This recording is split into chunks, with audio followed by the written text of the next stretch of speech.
We're here 1 hour from Panama City, staying at tiny cabins in the mountains of Cerro Azul. This property features 2 modern tiny cabins designed for that quiet escape away from the city. James and I will be sharing our experience along with some great spots to explore nearby. But first, let's go inside.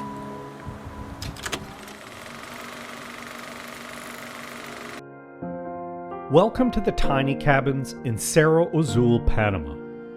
Most days, life pulls us in many directions. Work, deadlines, noise. We stay busy and forget that real happiness comes from resetting both the mind and the body. Up here, the air is cooler, the trees are taller, and space finally opens up. This is your reminder to slow down, even if it's just for a few nights. Sit back, enjoy that bowl of popcorn. Sometimes the simplest moments create the space that we need to remember what actually matters. Share it with family, with friends. Step away from the ordinary. Rest somewhere unexpected. Feel like a kid again. As the fire crackles, the marshmallows melt, and the smell of campfire fills the air, you remember something important. Life is short, and it's time to let nature back in.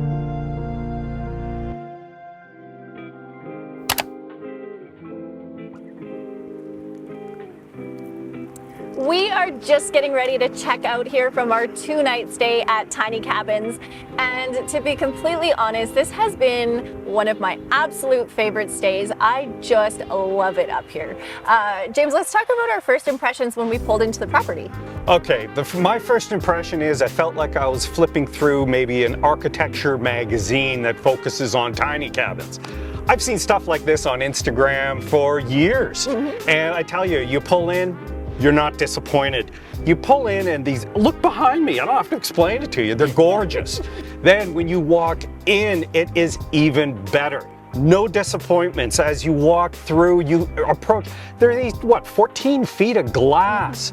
Outside, pine tree forest swaying in the wind. You got it all. Now inside you have all the amenities that you're looking for. When it's hot, you've got air conditioning. And if you want to sleep the kids, maybe another couple upstairs, there's a loft. Jennifer went up the ladder, she goes, takes a look, she's even waving up top, it's great. Now listen, this is an amazing space, the bathroom's beautiful, all the fixtures are really nice, the layout is perfect, and it's a tiny cabin, but it had a surprising amount of space. Now I'm telling you, we've done this a lot, and we've seen a lot of places, and so far, I'm gonna go out on a limb and say this has been my favorite location. Absolutely. I love it. Yeah, it's been really great. And one of the best parts is not inside, it's outside the cabins. So you have this beautiful park-like area with 2 fire pits, one for each cabin, which is nice. You have your private space. They have a covered barbecue area, and we really took advantage of this space.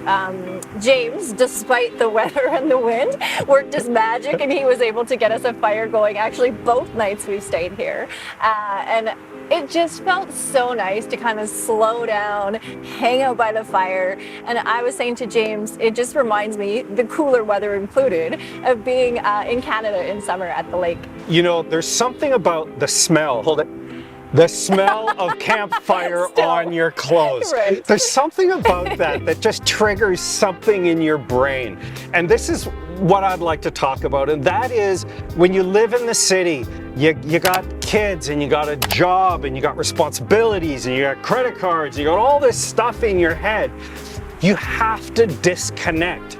And part of that is the smell of campfire on your shirt the next morning.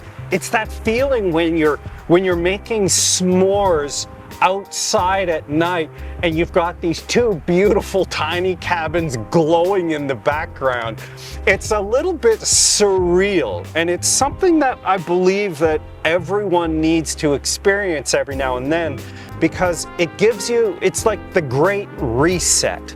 it resets your brain, it resets your body, so that when you go home, you're in a better headspace. And I tell you, this is definitely the place to do it. Right, just being by the fire, roasting those marshmallows, Yeah. making s'mores, slowing down, barbecuing in the great covered areas. I mean, all of it together just gives you that really good feeling of just resetting and relaxing. Now, how do we get here? My boys at Budget. Oh my, this isn't a Budget ad. We are not sponsored by Budget. But I've rented cars around the world, and sometimes it's just difficult. Budget on Via España in Panama City. These guys are amazing. They give you a great car, amazing service, and by the way, they all speak English. It's just something that is an important factor, and I had to mention it. Right, and the drive up from Panama City, you are just that 1 hour easy drive, and you can just feel things change as you go up in that elevation and you start to see all the pine trees. You just start to immediately relax. One other great thing about this property, again, just being that hour from Panama City, and how close you are to all of these nature spots that you can explore within about 10 minutes of the tiny cabins. Yeah, so say 5-10 minutes away. I believe it's called, I'm going to remember, Cerro Azul. Okay, so the Red Bridge. Just Google it. Google Cerro Azul, Red Bridge, you'll see it. It's a beautiful park area, and it's got a really nice creek running through it, little river running through it, and of course the bridge itself. It's like an old wooden bridge with cables stringing it. I got some great drone shots off there. It was really fun to be there. Jennifer got some great photography, and again, it's just 10 minutes away. Come here, go, relax, enjoy, get a picnic and stay there for an hour. It's incredible. Absolutely. After we were done at the Red Bridge, we popped over to one of the lakes. I don't remember the names of all these places, so I'll put them in the description for you in case you want to check them out. Yeah. But we pulled up to this lake, and I mean, to be honest, it felt a little underwhelming at first. Yeah. But as we pulled up and got out of the car, James got ready to fly the drone, and we were surrounded by all of these ducks. They came up to James like they were, you know, expecting to be fed, but unfortunately we had no food for them. I wish we had something for these guys. They were amazing. They were so gentle, and they just wanted attention and food. And then just beyond them, at the edge of the lake, there was a whole bunch of turtles coming too, which I believe they also wanted food. Listen, it's got to be a thing where people come with little pieces of bread and stuff, because it's one thing for the ducks to come, but for all the turtles to come as well, I mean, come on, that's a little much. So I was saying it felt a little underwhelming at first, but of all of our little adventures yesterday exploring, I think it was one of my favorite spots we went to. Yeah, it was fun. Again, you don't get that downtown Panama City, do you? No, you don't. Okay, our next location we went to was, again, I'm sure it has a name, it's in the description. I'm gonna call it Yellow Bridge. The Yellow Bridge, we drove over it, looked to the right, and realized, okay, we gotta stop. It's this beautiful kind of this small rock canyon that twists around, and so I flew the drone down there. Wow, it's beautiful. It really is. It's worth a stop. You can walk through a little bit. If you got your hiking shoes on, you can walk through a lot further.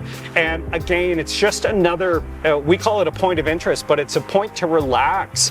It's a point to remind yourself where you are. Cerro Azul is absolutely gorgeous. Good thing you mentioned that, James. I was taking photos at all these spots, and I find so many times I pull out my camera for work and I forget to pull it out for enjoyment. Yeah. And so yesterday afternoon was actually kind of really special for me, just to kind of lose myself back in that photography, which I don't do often enough. We also need to mention there's a waterfall close by too. Yeah, the waterfall. Now, flying a drone out to this waterfall from the road is, we can say it's challenging, especially with wind. But I'm a bit of a pro at that. I got it out there, and it's a stunning small waterfall, beautiful space, but I've been told you can actually hike in as well. And there's a small pool there, and you can spend the day. Bring a backpack, bring some food, bring a couple drinks, and you're ready to go. Right, we had an absolutely great day connecting with nature yesterday. Yeah. And if you are looking to just unwind and relax, this is a great place for you. I will put the booking link description below, so that if you want to check out pricing and availability, you can do that. And as well, please like, subscribe, and follow us on Instagram so you can follow along with our journey and see where we're headed next. And speaking of journeys, take a look at the place we were just at out in Punta Chame, this huge beach villa. Go ahead and watch that video next.